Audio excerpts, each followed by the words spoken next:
Hi everyone, my name is Toni McFadden, and I want to first thank Mallory for inviting me to share at this very important summit on the topic of the conservative woman in this culture right now, because obviously it is not easy, but as a conservative woman, a Black woman, I stand firm on these views, just based on my background and where I'm coming from, which I'll get into in a little bit. But to give you some background about myself personally, I am a pro-life activist and international speaker on the topic of abortion. I've had the privilege of speaking alongside those like Lila Rose, Stephanie Gray, Abby Johnson, Alveda King, which was amazing, and Star Parker. So I'm currently the Minority and Outreach and Healthy Relationships Director for Students for Life of America. And they are just an amazing organization that is really coming up against the culture and educating and meeting all different spheres of life in our culture, which is amazing, and I'm so thankful to be a part of their group. Some of you ladies may know my story already, but I'm going to share it anyway because I know there's always some who have never heard my story before, and really it goes along with why I stand firm on my conservative values. So first off, when I was a senior in high school, I faced an unplanned pregnancy. My boyfriend and I had been dating off and on for about 2 years. It was not the best relationship at all, but I remember when I found out, the first thing he said to me was, "You don't want to keep it, do you?" And my best friend said, "You cannot keep this baby." And I'm sure you've heard this type of story before. You know, being a senior in high school, I'm supposed to graduate in 5 months. I'm supposed to go to college. And I have a lot of siblings, and I was kind of known as like the good one, where my parents didn't really worry about me. So this would have definitely caught them off guard. So my boyfriend and my best friend and I went to the abortion clinic together. And I realize now how uneducated I was at this time in my life, and that I didn't really understand the ramifications of what I was about to do, which is why it makes ministries like Live Action and Students for Life and pregnancy resource centers so important for a teenager back then, like myself.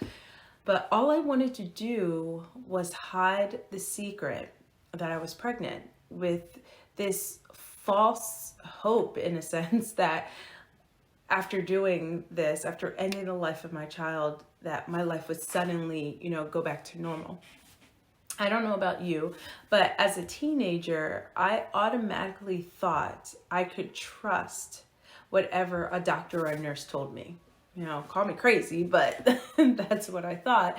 But the nurse at this abortion clinic, I'll never forget it. I was getting my sonogram, and they had the monitor faced away from me, and I asked if I could see it. And I could tell she was very hesitant about that. But when she turned it around, she said, "See, it's nothing. It's just the size of a pea." Knowing what I know now, at 7 weeks, my unborn baby's DNA that was unique to them and will never, ever be created again had already been established at conception. I mean, the blueprint for their entire life, how tall they would be, their eye color, their skin tone, all of those things that were unique to them. And yet she said my baby was nothing. And I'm sure at 3 weeks, 21 days, the heart has already begun to beat. So I'm sure you've guessed this. After going through this, I was given the RU486 pill. And my life did not go back to normal.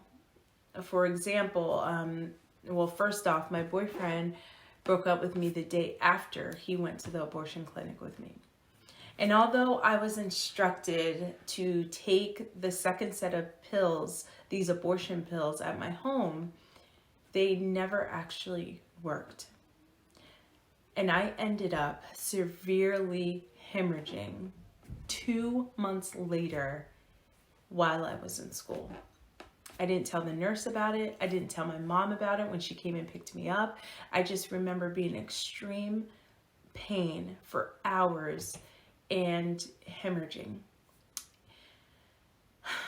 But, my favorite 2 words in the Bible are "but God." 3 years after this traumatic experience, and believe me, my life spiraled out of control. I was grabbing on to all different things, because when you don't have Christ as your foundation, you're looking to other things to fill that, and it never will. But Jesus was faithful to rescue me from myself while I was in college. And as my faith grew in Christ, and as I became more mature in my faith, I knew God was going to use my past and my past mistakes for his purposes. Because, think about it. When your life is completely surrendered to God, it changes your whole worldview. It changed the way I viewed myself. It changed the way I viewed others. And it changed the way I valued life, even life in the womb. Living in this world is so uncomfortable at times, because as children of God, we don't belong here. This is not our home. But we are called here to make his name known. So God's purpose for me, it was to make his name known through the regret of my abortion. But let me tell you, it took a journey to get to that point, because I didn't tell anyone I had had an abortion for 3 years after I'd been a believer, because I thought that was the one thing Christians weren't going to forgive me for. But the Lord patiently and gently dismantled that lie, and which is amazing, knowing what he had for me. So I was privileged enough to work for a pregnancy resource center for over 6 years. And what my job was to go out into schools every day, middle schools, high schools, and even colleges, to speak on saving sex for marriage.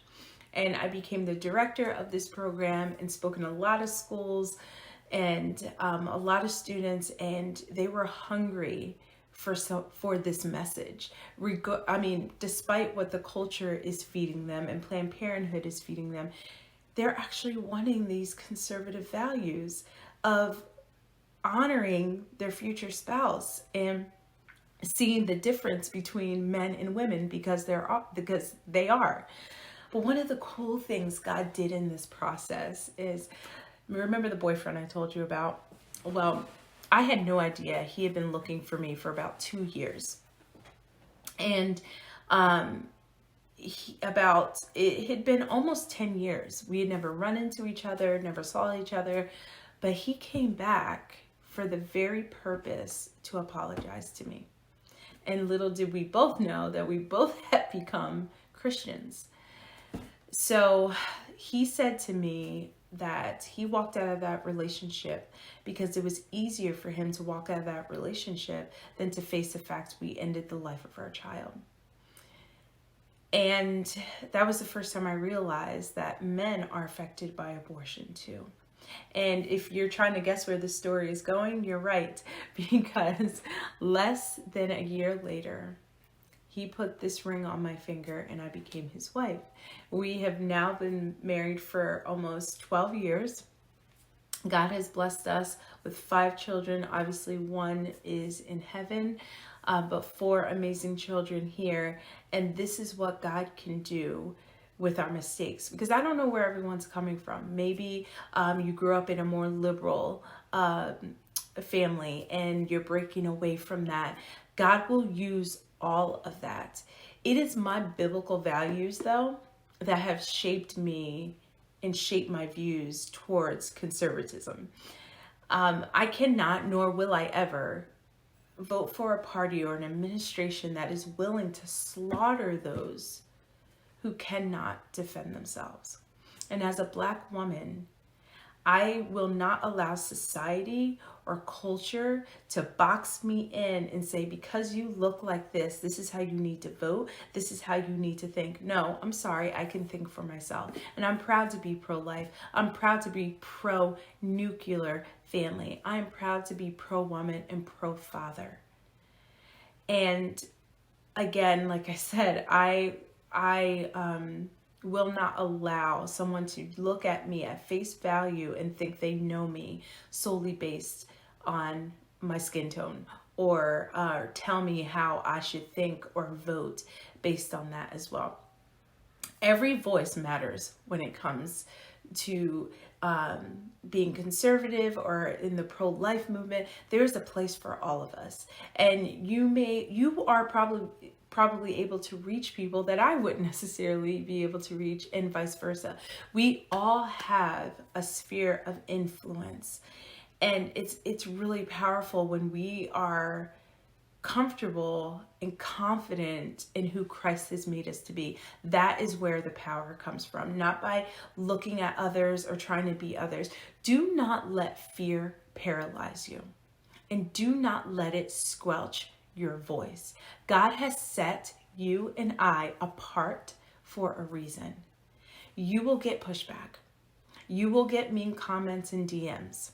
And I try to remember that these mean or sometimes vile comments from the left are more of a reflection of them, not me. I can only control how I respond to them. We call out the barbaric and detestable things that the left is trying to do when it comes to abortion. It is barbaric, and I'm not going to stay silent about that, nor am I going to stay silent when abortion affects the Black community the most. I mean, it's the #1 killer in our community. So here are 3 things I want you to consider. Do not compare yourself to those around you. Surround yourself with other women who are going to help you to level up. And I think that who we surround ourselves with tells a lot about who we are. I am not conservative first. I am a child of God first. And because of that, that has shaped my worldview to be more conservative. Is the conservative platform perfect? No, because you're dealing with human beings, and human beings do not have it all together, and which is why I rely on the wisdom of the Word of God and the wisdom of God.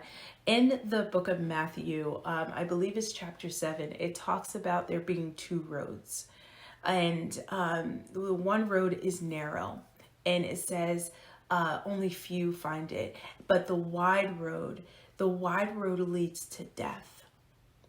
And that was the road I was on for 21 years of my life, until God rescued me and put me on this narrow road.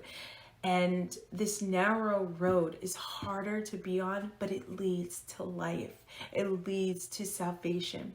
And with our culture and the way it is right now, it's not popular to think for yourself. It's not popular to be conservative. It's not popular to be pro-life. If my actions go against the culture, I'm pretty sure I'm on the right path usually. And it's a good thing. It's a freeing thing when you know who you are, you know what you're called to, and you're not catering to the opinions of others. And so I want to just encourage us as women to be the light that God has called us to be. There is something so unique about being a woman. And I know the culture is trying to take that away from us right now, but the darkness cannot shine. We are going to shine even more as we walk in confidence in who Christ made us to be. And we begin to use our voices the way he's called us to use our voice. So what does that look like for you?